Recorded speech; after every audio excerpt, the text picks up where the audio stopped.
Hello दोस्तों, स्वागत है आपके अपने यूट्यूब चैनल पर। जैसा कि आज आपका इंग्लिश का पेपर था 817 एफके सेट मेरे पास आया है 2026 में जो हो रहा है। तो आइए इसका पहला क्वेश्चन देखते हैं ना, फुल सॉल्यूशन के साथ। An old man was distressed because his son always quarrelled with one and other one day he called them to him and said. तो ये है, आप पढ़ लीजिएगा। तो इसका ऑप्शन जो होगा पहला ऑप्शन क्या है? N old man was distress because. तो इसको पढ़ते ही यहाँ पर देखिए आपको आंसर मिल गया, quarrelled one and other one day called सैरोड, ये है। तो कौन सा? His son always quarrelled with one and other. ठीक, ऑप्शन नंबर सी आपका क्या है इसमें करेक्ट है, ऑप्शन नंबर सी।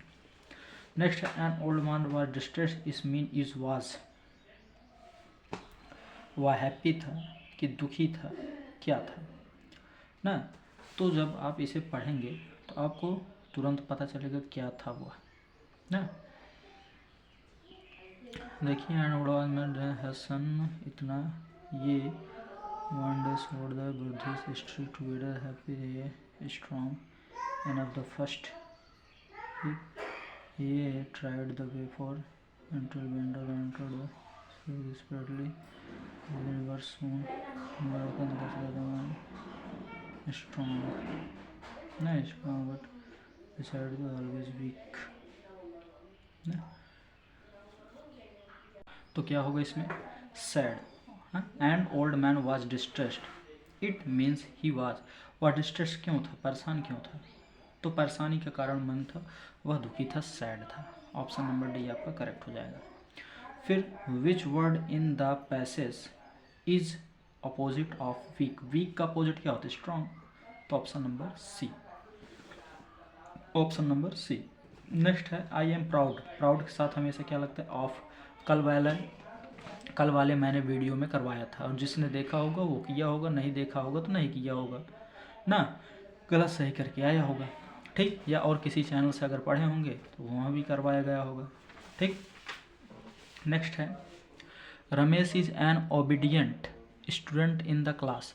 मतलब रमेश जो है वो क्लास का ओबीडियंट बालक है। ओबीडियंट मतलब आज्ञाकारी बालक है। तो जब वो आज्ञाकारी है तो मतलब ये रमेश की विशेषता बतलाता है।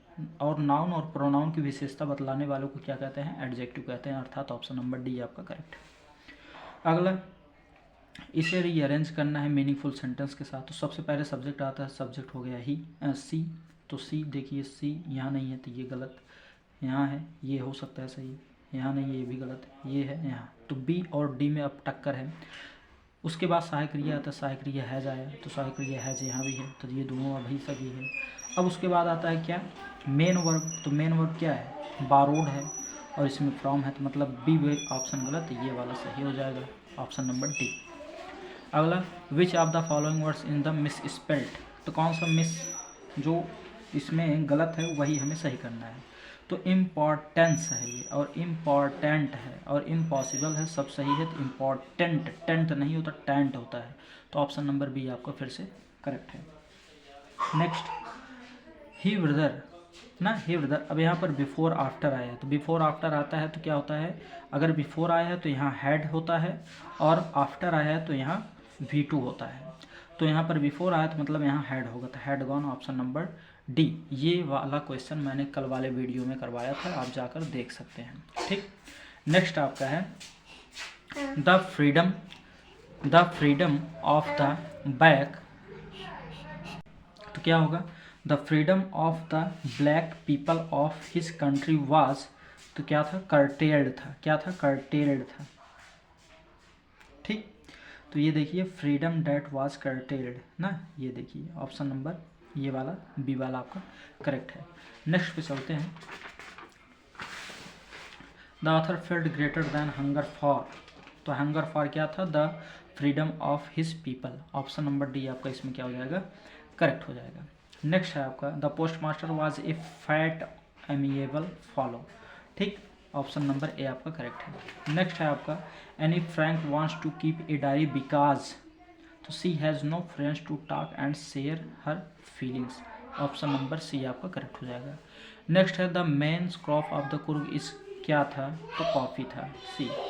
अगला है इसका एक रो हो जाएगा ऑप्शन नंबर डी पोएम वाले का। फिर इसमें क्या हो जाएगा, under a hemlock tree, option number C आपका करेक्ट हो जाएगा। ठीक, 15 में। अब 16 में आइए, Hari Singh did not know how to cook but told the he cook because क्या, he wanted to study, he wanted he clothes, ये तो he wanted to study, option number C आपको क्या हो जाएगा, एकदम करेक्ट हो जाएगा। क्लियर। अगला है आपका रामलाल एल्डर डॉटर वाज, क्या नाम था, तो राधा था उसका नाम। फिर tricky actual problems was, tricky का एक्चुअल प्रॉब्लम क्या था, तो vomiting because he excess of food, option number C. अगला है the writer of the lesson the making of a scientist is, तो क्या था, रॉबर्ट डब्ल्यू पेटरसन। ठीक। अगला है Matilda borrowed a good looking necklace from mister Foren, it was a necklace of क्या, artificial diamonds, option number C. अब अगला है फिर रीडिंग पैसेज है, तो पढ़कर इसका आंसर देना है ना। तो इसका आंसर जो दोस्तों मैं आपको बोल देता हूँ और आप देख लीजिएगा कि कौन सा आपका मतलब आपने सही लिखा है कि नहीं। तो पहले का आंसर क्या होगा, देखिए पहले का आंसर है द, ये what did the poor women to go to the Buddha. ठीक, तो the poor woman went to the Buddha to get medicine to bring her dead child back to life.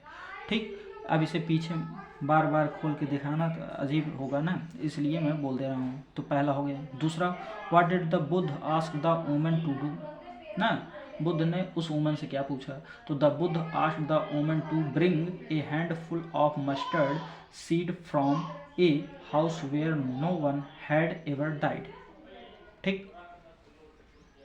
अगला है did any door provide her the desired medicine, तो answer क्या है, no.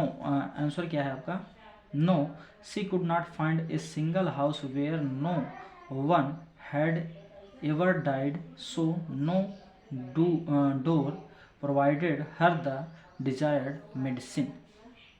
ठीक, तो door वाला यहीं पर है कहीं पर, ये देखिए डोर, तो यही है, तो इसके अनुसार यहाँ से ये बनाकर लिखा गया है। ठीक। अगला है which word the passage means softly, तो सॉफ्टली का यहाँ पर मीन क्या था, तो टेंडरली, क्या था, टेंडरली, टेंडरली, तो जहाँ पर ये होगा वही आपका होगा। तो ये देखिए, ये इसका टेंडरली ये है, ये वाला सॉफ्टली का यहाँ मीनिंग क्या हो, tenderly.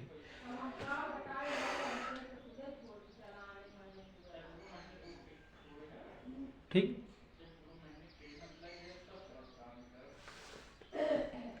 Right a letter to your friend asking him to spend a summer vacations with you, तो कल मेरा जिसने भी पोस्ट देखा होगा वो इसे किया होगा, क्योंकि मैंने अपने पोस्ट में इसे डाला था।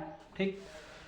उसके बाद ये बर्थडे पार्टी, ये भी मैंने अपने पोस्ट में डाला था, और हमारे ख्याल से हाँ वीडियो भी बनाया था इसका, तो जो इसने देखा होगा लाइव वीडियो में वो इसे करके आया होगा, ए बर्थडे पार्टी वाला। ठीक, ये हो गया। अब आ गया डायरेक्ट इनडायरेक्ट स्पीच, तो रुको मैं थोड़ा कॉपी लेता हूँ, उसके बाद बताता हूँ आपको।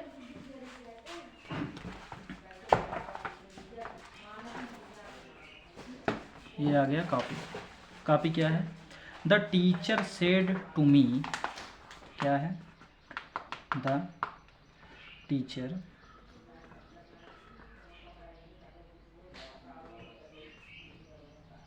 comma inverted comma, why are you not paying,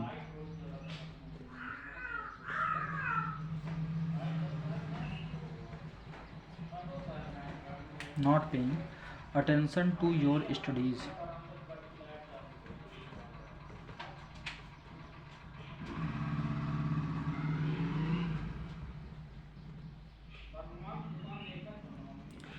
these days,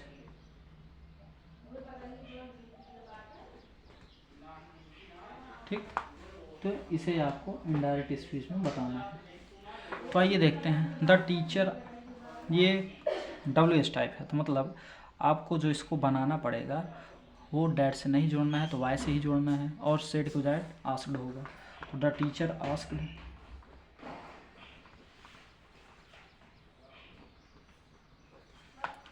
me why, you गया, सेकंड पर्सन मी है तो आई के पास जाए, मी के पास जाएगा तो आई, और इज एम आर रहता है तो किस में हो, वाज वर में, तो was, I was not paying attention, your me के पास जाएगा तो क्या हो जाएगा आपका, माई, फिर स्टडीज, डीज का होता है दोज, डीज, ठीक, फुल स्टॉप, क्लियर। तो ये आपका हो गया पैसिव वॉइस।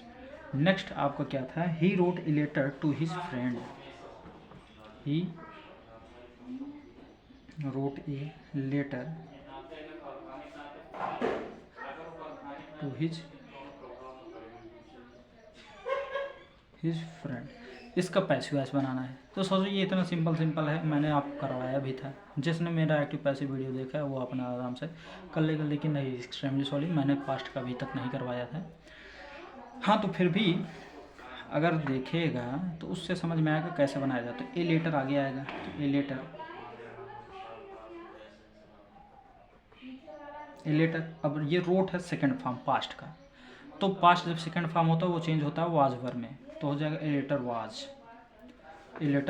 वाज बाय, ही का हो जाएगा हिम, ही का हो जाएगा हिम, उसके बाद टू हिज फ्रेंड, ऐसे कर सकते हैं। दूसरे टाइप क्या कर देंगे, ए लेटर लिख के, ए लेटर पेन समाप्त, ए लेटर लिखने के बाद वाज लगाइए, उसके बाद to his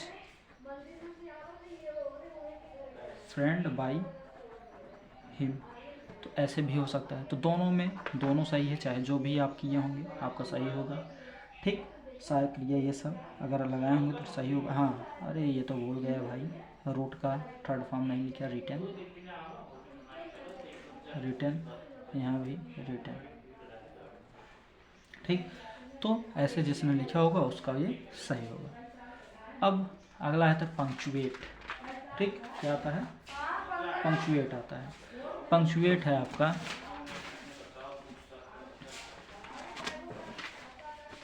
Rita said to Gita I am going to Lucknow, तो ये तो वेरी सिंपल है, आपका नरेशन इसे बनाना है। तो रीता कैपिटल हो जाएगा, स्मॉल है जो रीता, फिर सेड, फिर टू, फिर गीता, फिर comma inverted comma, I am going to Lucknow, LUCKNOW, और फिर क्या करना है, कामा इन्वर्टेड कामा बंद, फुल स्टॉप। तो ये आपका था क्या, पंक्चुएट। 2 नंबर इससे मिला, 2 नंबर उससे मिला, 2 नंबर उससे मिला, 6 नंबर हो गया। अब 4 नंबर आपका ट्रांसलेशन हो गया, तो 10 नंबर हो गया ना, 4 नंबर आपका ट्रांसलेशन आ गया, 10 नंबर हो गया। तो आइए अब ट्रांसलेशन करते हैं। ट्रांसलेशन आपका क्या है कि मैं एक गांव में रहता हूं, तो I live in A village, क्या होगा, I live in A village, इतना सिंपल है। मैं एक गांव में रहता हूं तो I live in A village, clear, इतना फुल स्टॉप। मैं एक गांव में रहता हूं, I live in A village. मेरे गांव में कारखाने नहीं है, मेरे गांव में कारखाने नहीं है, तो क्या होगा, there are no factories in my village, ठीक, there are no factories my, there are no factories in माई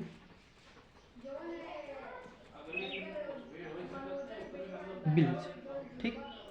उसके बाद आगे कहा है कि यहाँ फलों के बगीचे नहीं, अतः यही कहा यहाँ प्रदूषण नहीं है, तो so there is no pollution here, so there is no pollution here. ठीक, so there is no pollution here. अब आगे क्या है, यहाँ फलों के बगीचे और हरे भरे खेत हैं। तो देयर आर फ्रूट और curds and green fields here. ठीक, there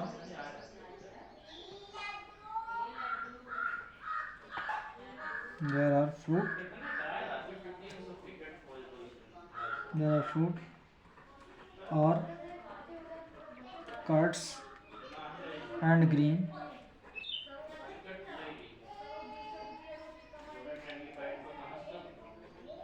fields here. Full stop. फिर आगे कहा है, मैं अपने गांव में बहुत प्रेम करता हूँ, मैं अपने गांव से बहुत प्रेम करता हूँ। तो आई लव माई विलेज ना, I love my village very much. ठीक, I love my village very much. तो ये आपका ट्रांसलेशन 4 नंबर आपको इससे मिलेगा। ठीक, इस प्रकार से दोस्तों अब आगे आप देख सकते हैं, ये क्वेश्चन आंसर है 30 to 40 वर्ड ना। तो ये सब आप कर सकते हैं, देख लीजिए।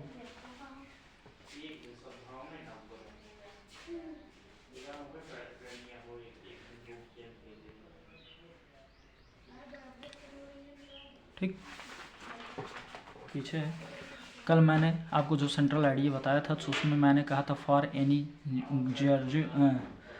ग्रेगरी मोस्ट इम्पॉर्टेंट है।